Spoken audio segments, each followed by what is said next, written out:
होळीला नैवेद्य बनवला पुरणाची पोळी. आमच्या इकडं ना होळीमध्ये हे सगळं टाकतात, जसं उंदीर, साप, पाल, हे सगळ्या गोष्टी ना होळीमध्ये टाकतात. आता त्या का टाकतात तुम्हाला जर माहित असेल तर मला नक्की कमेंट करून सांगा. आम्ही ना गावामध्ये राहत नव्हतो, शेतामध्ये राहत असायचो आणि आमच्या इकडं होळीला शक्यतो बाया जात सुद्धा नाहीत, पण इथं होळीला बायका जातात.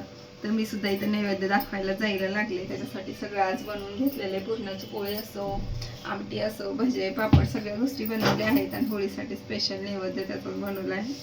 होळी असो किंवा दुसरे कुठलेही सण असो, आपण स्पेशली पुरणाची पोळीच बनवतो आणि मी सुद्धा आज पुरणाची पोळी बनवली आहे.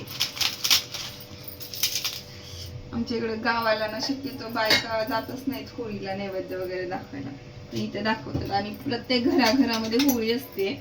मी सुद्धा घरी होळी बनवण्यासाठी इथं गौऱ्या वगैरे घेऊन आले होते, पण इथं फरशीच असल्यामुळे म्हणलं चला खालच्याच होळीमध्ये, मोठ्या होळीमध्येच त्या गौऱ्या टाकावा आणि तिथंच आपली पण छोटीशी होळी म्हणजे त्याच्याच होळीमध्ये बनवावी.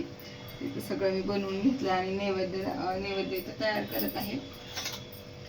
आमची आई म्हणायची नैवेद्यावर सगळं टाकल्यानंतर थोडंसं तुपाचं बोट लावायचं म्हणजे नैवेद्य देवाला अर्पण होतो. तर तुम्ही बघू शकता मी पापड, भजे, आमटी केलेलं आहे, त्याच्यासोबत भज्याचे फील केले.